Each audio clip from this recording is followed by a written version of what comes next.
Are you building a sellable business? This is a question that was first posed to me by my very first business mentor ever over a decade ago. And I'm actually having lunch with him this afternoon, which is what kind of spawned this thought. And I realized it'd be the perfect time to put together a video on this. And so when he asked me that question, I answered him. I said, no, there's a lot of things I need to clean up before I could even think about selling my business or put a real valuation on my business. But I don't intend to sell my business. So I'm in a good place. I'm okay. And he said, listen, what I would encourage you to do is go out and fix all those pieces. Turn your business into a sellable business. And what you'll find is that you will build a much more valuable business. You'll build one that's much easier to manage, much easier to scale, and much easier to grow. And if it ever does come to a place where somebody wants to put an offer on your business is now at a place where you can accept that. And so I went back and I really looked at my business and tried to figure out all the reasons and the things that I would need to change to make my business a sellable business. And I found really three things that stuck out to me, three things that ultimately over the next 12 months, we committed to fixing in our business and cleaning up. And we ended up in a much better place. I'm so glad that he posed that question. And so here are the three things. The first thing that we needed to do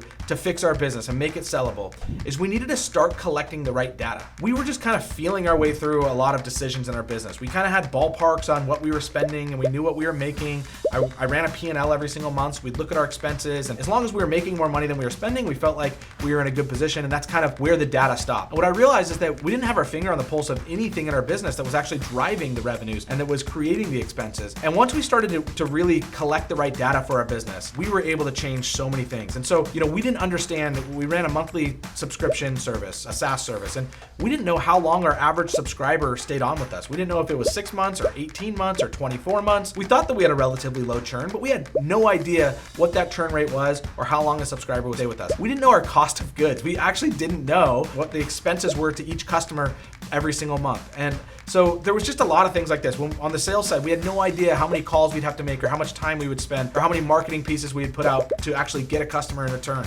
We were just kind of feeling our way through it. And as long as we were, like I said, as long as we were making more money than we were spending, we got to pay ourselves, we were really happy with everything that was going on. But the problem was that if somebody did want to buy our business and we didn't have access to any of this data or any of this information, there's no way that we could actually put a valuation on the business that would be beneficial to us at all if we could even put any sort of a valuation on the business. You walk into Shark Tank and they ask all these questions about those types of things. What does it cost to acquire a customer? And what is your monthly churn? And what are all these types of things, right? Well, we didn't have any access to that information. We hadn't been collecting that information, and it left us in a blind spot. There were two things that happened once we started collecting this data. Number one, we immediately found ways that we could start to basically increase our cash flow and our profitability for the business. We just found ways that we were spending more money than we needed to, and we started actually figuring out what it costs us to have a customer. We found out that we were keeping customers actually longer than we thought, which helped us to make kind of some decisions about what we could do in terms of pricing to increase profitability. Since we really did have happy customers, we might have been actually not charging enough for our service. So we immediately were able to create better cash flow and profitability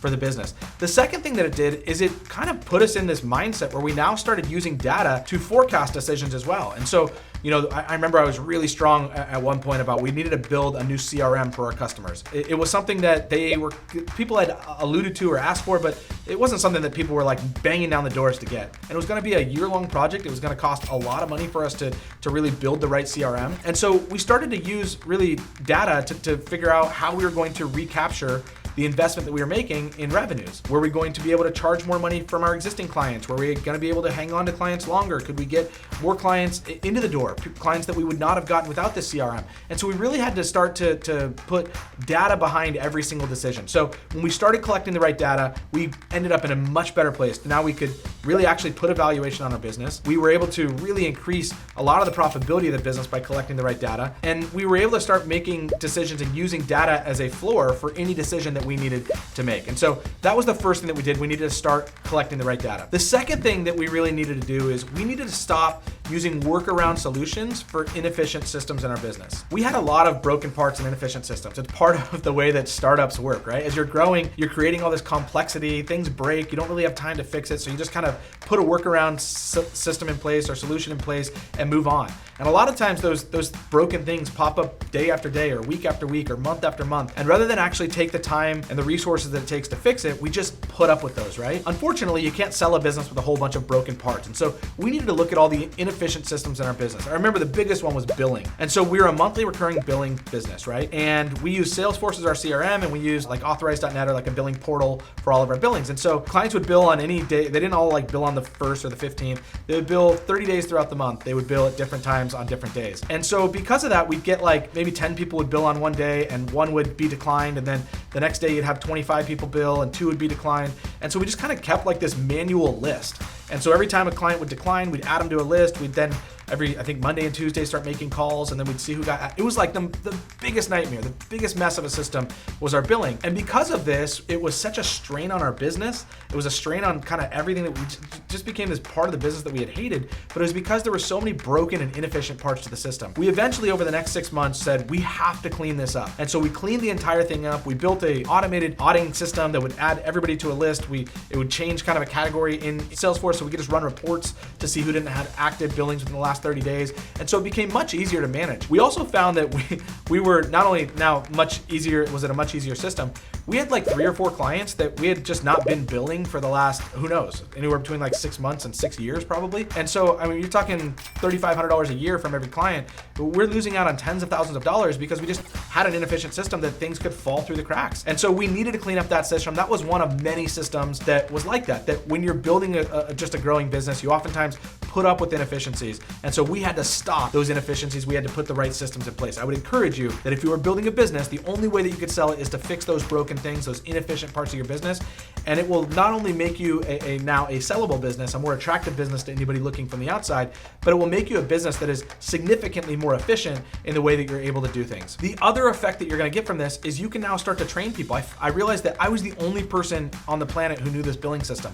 It was so complex. It was so just crazy and all these pieces moving around that it was tied to me until I fixed that system. And eventually, once I fixed that system, I was able to train somebody on it. And so not only was I able to get really the part of my business that I hated the most, I was able to now get it off my plate, but I was able to turn it over to somebody who was doing it in a much more efficient system and something that they didn't have to stress about as much as I did. And they're doing it in a way that they weren't missing billings in the same way that I was. So fix all of those inefficient and broken systems within your business. And the third thing that we needed to do is as I looked at the business, I realized that our business was just dependent on specific people for our growth. And as I looked at that, I realized that like I couldn't go on vacation for a week because I was the one who was their initial point of contact. I was the sales, I was the customer service, and they didn't reach out to our company. They reached out to me, right? They had my cell phone. They expected to talk to me. And because of that, I had built this dependency that was really going to limit the growth that we could have, and certainly the ability for me to transfer it over to a new owner.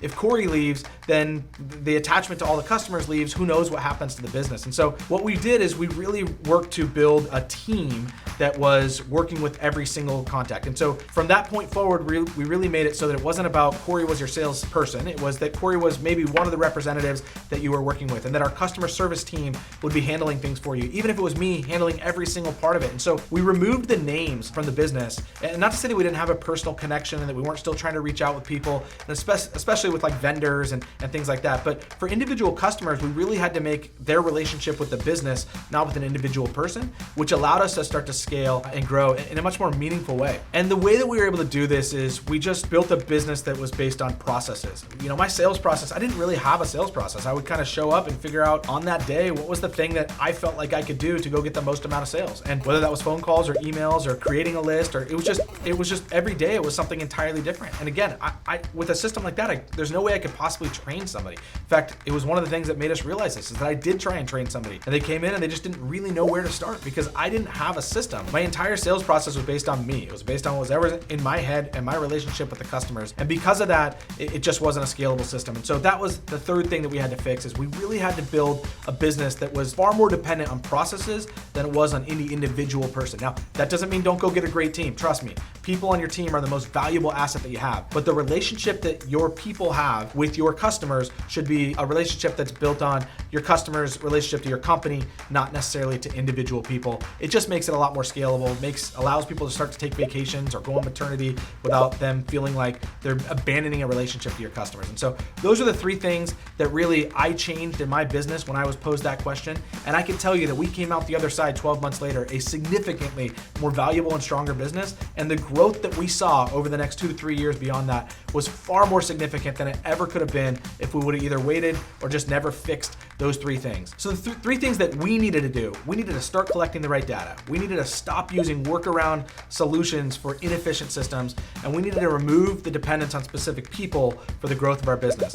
Those are the 3 things that, as I looked at my business, made it unsellable, and we were able to fix those and become greater. What are the things in your business that are making it unsellable? It's probably not those exact same 3 things, although you may have some crossover, but identify those things that are stopping your business from being attractive to somebody who'd want to come in and buy it, and fix those things immediately. It will make you a much, much, much better business in the long run.